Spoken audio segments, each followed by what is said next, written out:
আজকে এই 2 তারিখ পর্যন্ত আমরা রাজ্যের বাইরে আলু গেছে 8,43,294 মেট্রিক টন।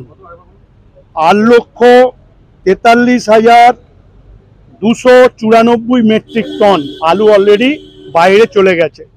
আমাদের হাতে এখন আলু রয়েছে 6,02,000 মেট্রিক টন।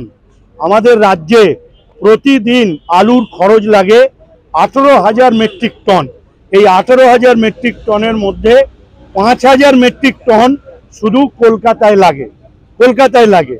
এবং ডিসেম্বর মাস যেহেতু কাঁচা শাকসবজি উৎপাদন বেশি হয়, তাই এই মাসটায় আমাদের সারা রাজ্যে আলু খরচ লাগে 15,000 মেট্রিক টন।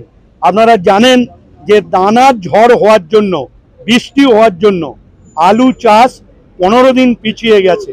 অর্থাৎ যে নতুন আলু আমরা ডিসেম্বর মাসের 20 থেকে 25 তারিখের মধ্যে আমরা নতুন আলু পেয়ে যেতাম, যেটা বর্ধমান, বাঁকুড়া, হুগলির কিছু অংশে চাষ হতো, সেই চাষটা 15 দিন পিছিয়ে গেছে। অর্থাৎ এই আলু পেতে আমাদের প্রায় জানুয়ারি 10 থেকে 15 তারিখ লাগবে। এবং উত্তরবঙ্গের যে আলুটি নতুন চাষ হয় সেটা 20 ডিসেম্বর পাওয়া যায়, সেটা উত্তরবঙ্গের জন্যই খরচ হবে। যেহেতু আমাদের রাজ্যে 6,02,000 মেট্রিক টন আলু এই মুহূর্তে স্টোরে রয়েছে, আমাদের এখনো 40 থেকে 45 দিন চালাতে হবে। এই আলু যা রয়েছে তাতে সাফিসিয়েন্ট, এবং জেনে রাখবেন এর বাইরে কেউ যদি আলু নিয়ে যায় তাহলে আমাদের আলু ক্রাইসিস পড়বে। সেজন্য আমাদের রাজ্যের মাননীয় মুখ্যমন্ত্রী, তিনি রাজ্যের কথা ভেবে, মানুষের কথা ভেবে তিনি বলেছেন যে আমাদের রাজ্যের চাহিদা মিটিয়ে যদি থাকে আমরা বাইরে পাঠাবার বা অন্যত্র পাঠাবার ব্যবস্থা করব।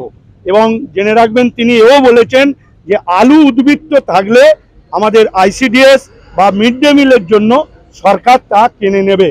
কিন্তু দুর্ভাগ্য, একদিকে বিজেপির কেন্দ্রীয় সরকার, তারা রাজ্য সরকারকে সম্পূর্ণ অন্ধকারে রেখে মালদার মেহেদিপুর এবং দক্ষিণ দিনাজপুরের হিলি, চাংড়াবান্ধা এইসব জায়গা দিয়ে ব্যাপক আলু বাংলাদেশে তারা নিয়ে চলে গেছে। এটা আমরা মনে করছি যে বিজেপি একটা রাজনৈতিক চক্রান্ত করে রাজ্যকে হেনস্থা করবার চেষ্টা করছে, এবং ব্যবসায়ীরা তারা অধিক মুনাফা লাভের জন্য তারা বাইরে নিয়ে যাওয়ার তাগিদে তারা এখন বন্ধ ডাকছে, কর্মবিরতি করছে।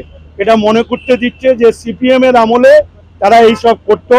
আমরা স্থির বিশ্বাস যে আমাদের এই প্রগতিশীল আলু ব্যবসায়ী সমিতিতে সিপিএম এর প্ররোচনায় পড়ে তারা সরকারকে না জানিয়ে হঠাৎ করে কর্মবিরতি তারা করছে।